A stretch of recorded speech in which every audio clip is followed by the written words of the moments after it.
வணக்கம். வாழ்க வளமுடன். Welcome to AA astro time.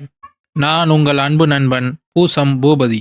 குரு பெயர்ச்சி வருகிற மே மாதம் 14ஆம் தேதி 2025ஆம் ஆண்டு குரு பெயர்ச்சி நடக்கவிருக்குங்க. குரு பகவான் ரிஷப ராசியிலிருந்து புதனுடைய வீடான மிதுன ராசிக்கு பெயர்ச்சியாக இருக்கிறாருங்க.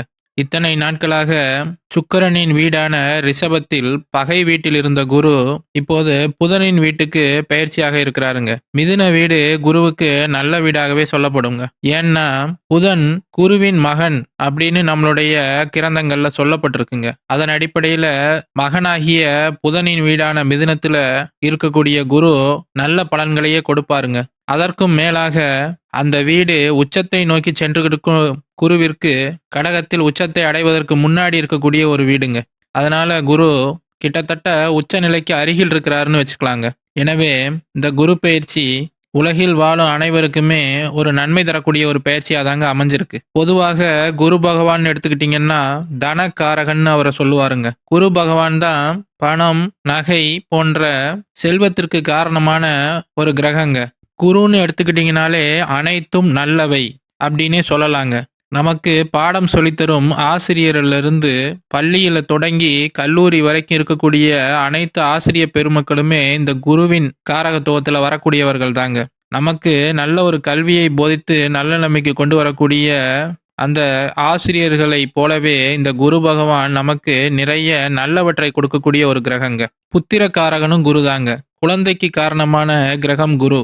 குழந்தையும் தெய்வமும் ஒன்றுன்னு சொல்ற மாதிரியே குழந்தைக்கு காரணமான இந்த குரு பகவான் தாங்க ஜோதிடத்தில் மிகப்பெரிய ஒரு சுபராக மதிக்கப்படுபவர். அப்படிப்பட்ட குரு பகவானுடைய பெயர்ச்சி ரொம்ப முக்கியத்துவம் வாய்ந்ததுங்க. பொதுவாகவே குரு பகவான் ஒரு ஆண்டுக்கு ஒரு முறை தாங்க பெயர்ச்சி ஆவார். சராசரியாக 12 ஆண்டுகளுக்குள்ள மொத்த ராசி மண்டலத்தையும் சுற்றி வந்துவிடக்கூடியவர் இந்த குரு பகவான். எனவே குரு பகவான் ஒரு வருட கிரகம் அப்படின்னு கூட சொல்லுவாங்கங்க. இவ்வளவு நன்மைகளையும் பெற்ற குரு பகவான் சிறப்பே என்னன்னா அவருடைய பார்வை தாங்க. குரு பார்க்க கோடி நன்மை அப்படின்னு சொல்லுவாங்க. அவ்வளவு தூரத்துக்கு ஜோதிடத்தில் குருவின் பார்வை மிகவும் விசேஷமாக போற்றப்படுங்க. ஒரு குருவின் பார்வை அனைத்து தீயவற்றையும் நீக்கி அவற்றை நன்மையடைய செய்யுங்க. அந்த வரிசையில இப்போது குரு பகவான் மிதுன ராசியில் அமர்ந்து மிதுனத்தை சுபத்தன்மையடைய செய்து மிதுன ராசியை சுபத்தன்மையடைய செய்து அங்கிருந்து அவர் பார்க்கும் 5ஆம் பார்வையின் மூலமாக துலாம் ராசியை சுபத்துவப்படுத்துறாருங்க. அடுத்ததாக நேராக சம சப்தம பார்வை என சொல்லப்படக்கூடிய 7ஆம் பார்வையின் மூலமாக அவருடைய சொந்த வீடான தனுசு வீட்டையே பார்த்து சுபத்துவத்தை ஏற்படுத்துறாருங்க. அடுத்ததாக குரு பகவான் அவருடைய 9ஆம் பார்வையின் மூலமாக கும்பராசியை பார்த்து கும்பராசிக்கு சுபத்துவத்தை ஏற்படுத்துறாருங்க. இந்த 3 ராசிகளும் குருவின் பார்வையால நன்மை அடைய போகுதுங்க. மற்ற ராசிகள் குருவின் இருக்கும் இடத்தை பொறுத்து நன்மைகளை பெற இருக்குங்க. அதன் அடிப்படையில ஒவ்வொரு ராசிக்கும் இந்த குரு பெயர்ச்சி எப்படி இருக்கு, குரு எந்தெந்த இடத்துல இருப்பதனால் என்னென்ன நன்மைகள் அப்படிங்கிறதை வரிசையில பார்க்கலாங்க. அந்த வரிசையில் நாம் இப்போது பார்க்க இருக்கும் ராசி மிதுனம். மிதுன ராசிக்கு இத்தனை நாட்களாக 12ஆம் பாவகத்தில் இருந்த குரு பகவான் இப்போது ஜென்ம ராசிக்கு மாற இருக்கிறாருங்க. ஜென்ம ராசிக்கு குரு பகவான் வருவது என்பது ஒரு மிகப்பெரிய யோகங்க. ஏன்னா குரு இருக்கும் இடம் சுபத்துவம் அடையும் அப்படின்றதன் அடிப்படையில குரு போன்ற ஒரு மிகப்பெரிய சுப கிரகம் ராசியிலேயே இருப்பது மிகப்பெரிய ஒரு யோகங்க.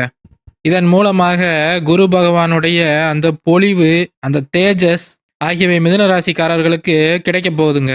மிதுன ராசிக்காரர்கள் என்றாலே பொதுவாகவே புத்திசாலித்தனம் அதிகம் நிறைந்தவர்களாக, அறிவாற்றல் அதிகம் நிறைந்தவர்களாக இருப்பாங்க. அதுல இந்த குரு பகவான் அவர்களுக்கு ஜென்ம ராசியிலேயே மிதுனத்திலேயே வர்றதுன்றதுனால அவர்களுடைய அறிவு, புத்திசாலித்தனம் ஆகியவை மேலும் அதிகமாகுங்க. ஞாபக சக்தி மிக அருமையாக இருக்கும். எனவே குரு ராசிக்கு வருவது என்பது ஒரு நல்ல ஒரு அமைப்பை மிதுன ராசிக்காரர்களுக்கு ஏற்படுத்த போகுதுங்க. ஏன்னா ரொம்ப நாட்களாகவே அஷ்டமச்சனி முடிந்து 2 ஆண்டுகள் ஆகியிருந்தாலும் கூட மிதுன ராசிக்காரர்களுடைய வாழ்க்கையில பெரிய நல்ல காரியங்கள் நடைபெறாமலே இருந்துச்சுங்க. அவர்களுக்கு எல்லாம் ஏற்பட்டிருந்த இந்த தடைகள் இப்போது விலக போகுதுங்க. மிதுன ராசிக்காரர்களுடைய காதல், திருமணம், படிப்பு, வேலை, தொழில் அத்தனைவற்றிலையுமே நன்மைகள் நடப்பெற ஒரு காலமாக இந்த குரு பெயர்ச்சி அமைஞ்சிருக்குங்க. குரு பகவான் இருக்கும் இடத்தை சுபத்துவப்படுத்துவதை போலவே அவர் பார்க்கும் இடங்களும் மிகவும் சுபத்துவம் அடையுங்க. அந்த வரிசையில குரு பகவான் மிதுன ராசியில் அமர்ந்து 5, 7, 9ஆம் பார்வைகள் மூலமாக அந்த பாவகங்களையும் சுபத்துவப்படுத்த இருக்கிறாருங்க. அதன் அடிப்படையில 5ஆம் பாகவத்தை குரு பார்ப்பதன் மூலமாக பூர்வீகம் போன்றவற்றில் இருந்த பிரச்சனைகள் தீரப்போகுதுங்க. குழந்தை இல்லாமல் இருந்தவர்களுக்கு குழந்தை பாக்கியம் கிடைக்கப் போகிறது.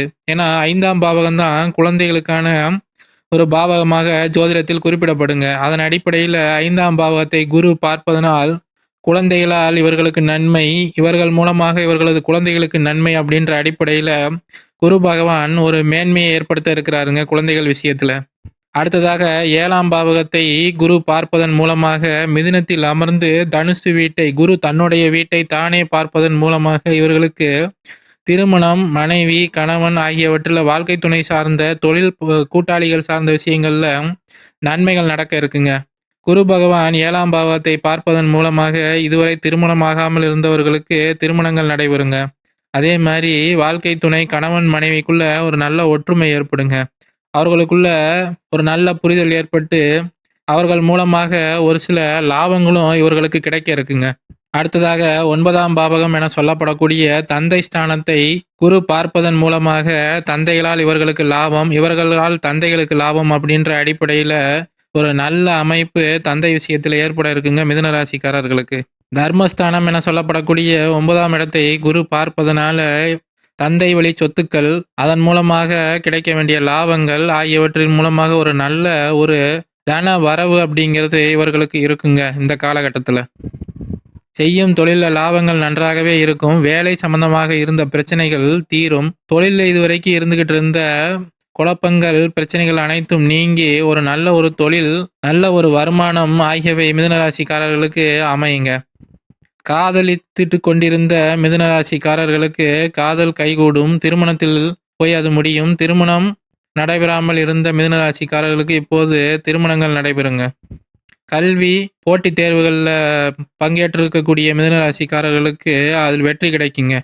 சுய ஜாதகம் நன்றாக இருக்கும் பட்சத்தில் இந்த குரு பயிற்சி இவர்களுக்கு சாதகமாகவே அமைஞ்சிருக்குங்க. முடிவாக தன்னம்பிக்கை கொடுக்கக்கூடிய லாபங்களை தரப்போகிற, யோகங்கள் அமையப் போகிற, பாக்கியங்கள் கிடைக்கப் போகிற ஒரு நல்ல பயிற்சியாகவே மிதுன ராசிக்கு இந்த குரு பயிற்சி அமைஞ்சிருக்குங்க. வீடியோ பிடிச்சிருந்துச்சுன்னா லைக் பண்ணுங்க. இந்த வீடியோவை பற்றிய உங்களுடைய கருத்துக்களை கமெண்ட்ல தெரிவிங்க. மேலும் இது போன்ற பயனுள்ள வீடியோக்களுக்கு நமது சேனலை சப்ஸ்கிரைப் செஞ்சுக்கோங்க. நன்றி, வணக்கம்.